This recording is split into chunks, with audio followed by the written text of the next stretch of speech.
desa Pak Munaji. Pak Munaji yayine Grapyak Semanak, yayine alus, lembah manah, sangat melayani kepada warga masyarakat. Wis pirsa karo Pak Munaji kowe mak wis malah panjenengane wis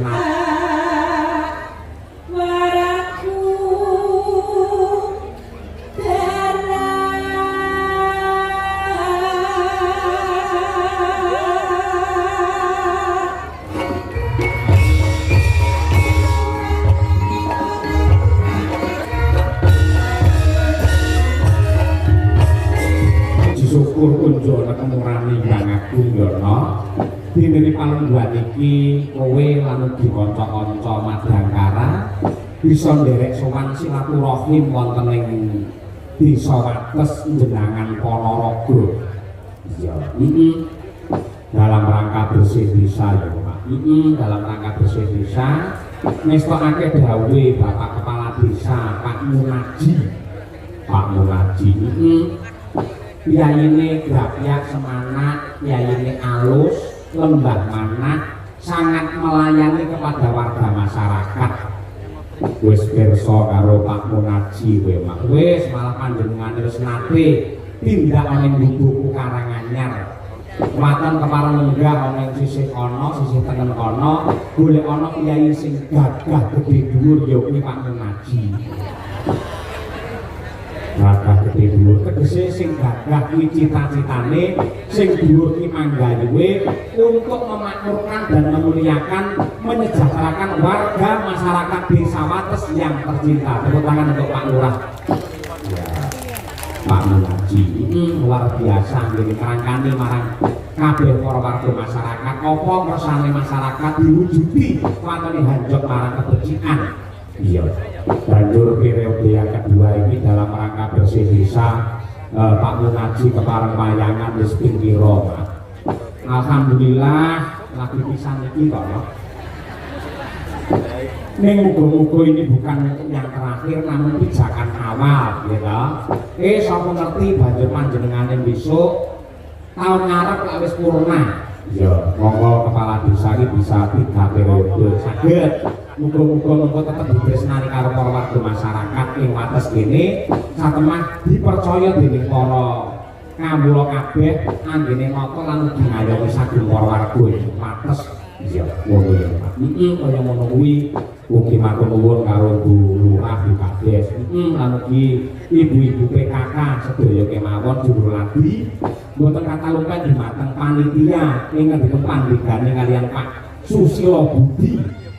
Pak Susilo Budi sing sore mau kepareng-pareng dawuh panjenengan dasare Kyai Budaya guru pisan kula ya ning ngendika ya sastrane runtut sangat luar biasa. Iya, ngono ya Pak. Ugi dipun sengguyung dening Pak Care Pak Yanto.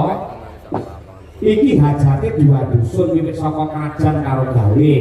Yen krajan dipandhegani karo Pak Wo Mawardi dewa dininggali saka Pak Gundaris.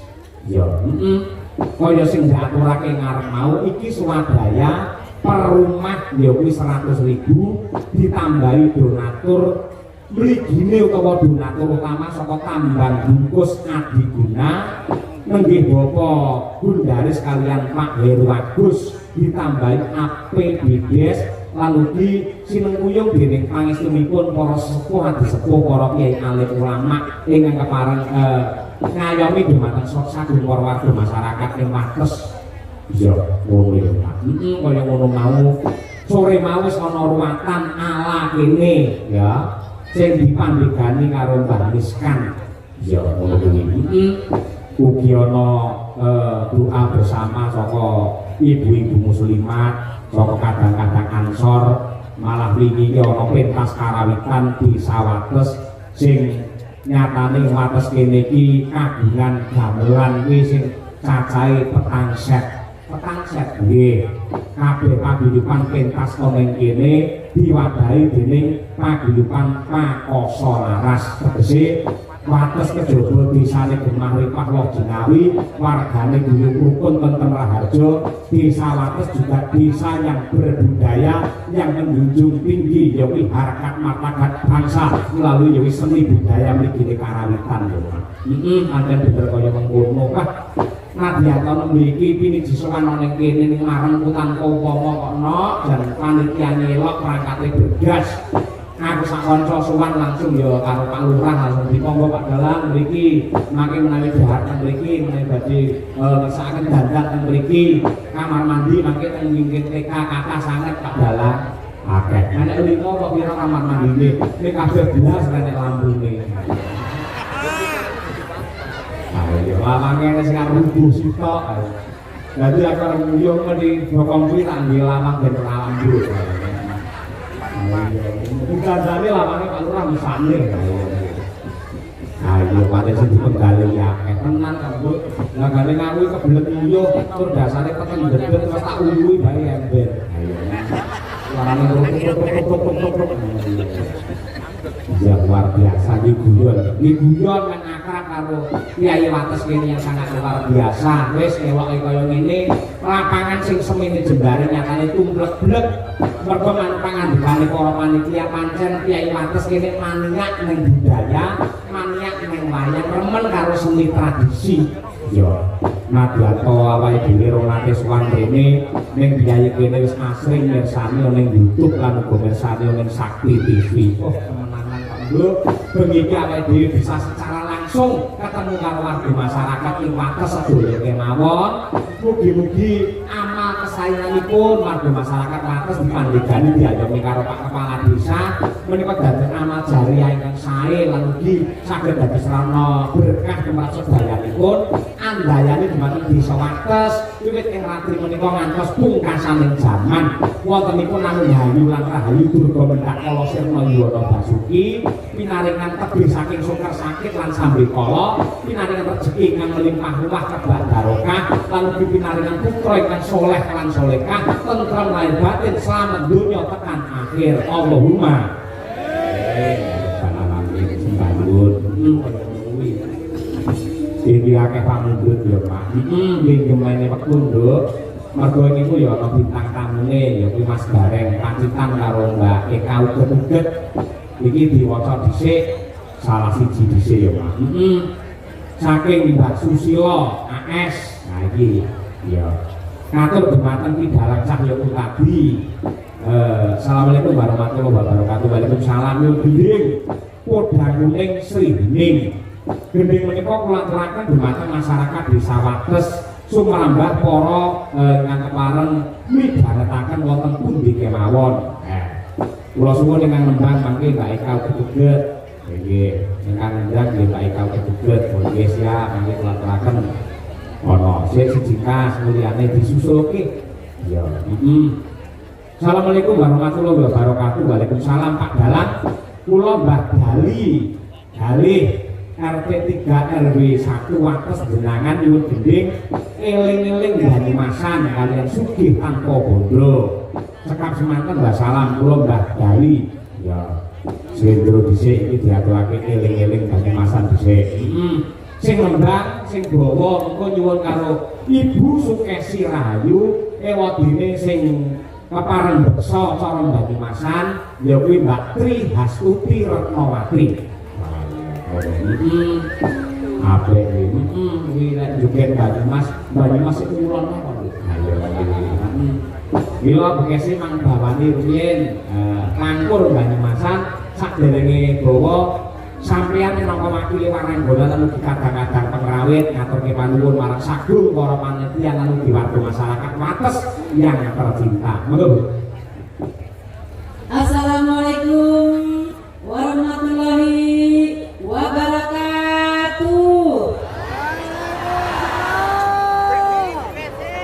Masya Allah Bapak Ibu, kula dalu niki jan remen sangat hati kula minangka dados seniman kesinden kula ditimbali ing warga masyarakat Wates niki marem sangat. Awit napa dalu niki ingkang mirsani kathah Pak Dalang. Nggih. Panitiane ugi grapyak semangat tur boten cuthak. Iya. Wah, kok menika bapak-bapak kali ibu lagi ngomong kamu pas kula teko blupok ngoten lho. Bu Kesi monggo-monggo sebentar Bu Kesi monggo dipun unjuk, monggo dipun dahar. Engko brengah enten apa blas. Iki sak saking buku panjenengane para leladen wau. Terus kula sangat bar niku seborawon teko. Soto. Teko. Sak terima sedhi teko langsung ditukrukne karo Mbak Tuti. Nanti mempunyai naskahku.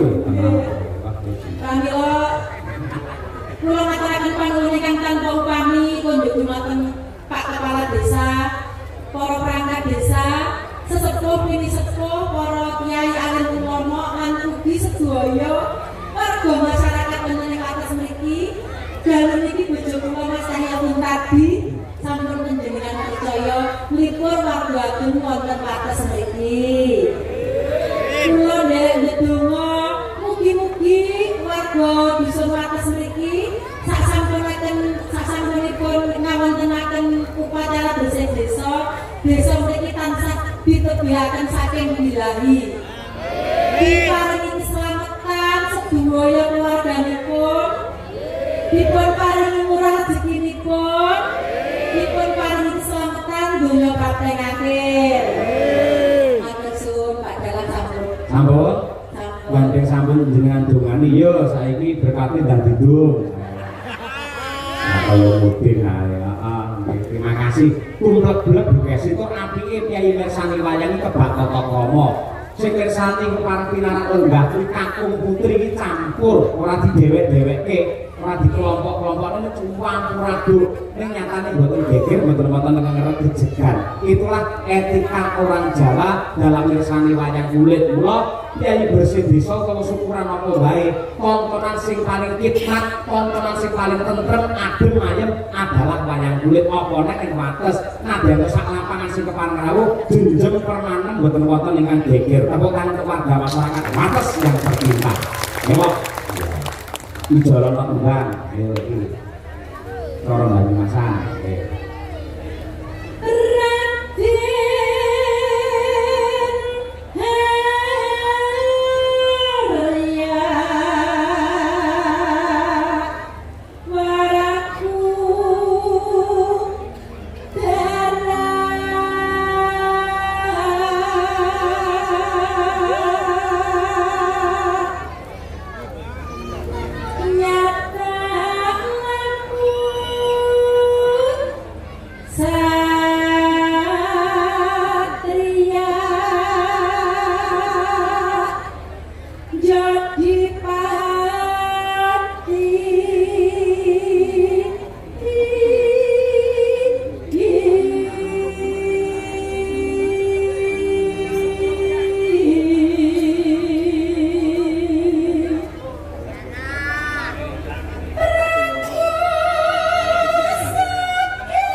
Siap Mbak Tuti?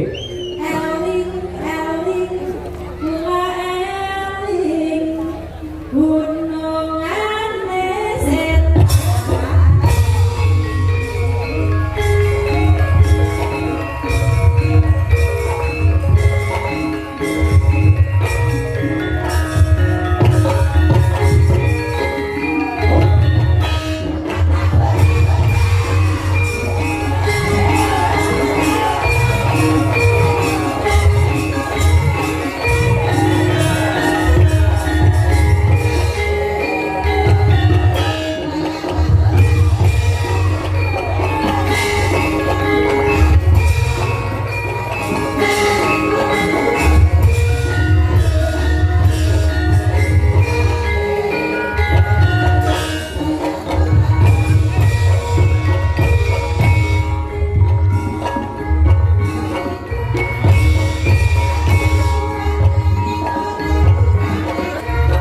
Ya 200.000. Nek ya kuwi sesuk-esuk amplopmu ya sudah 200. Ya, terima kasih Buya tenan.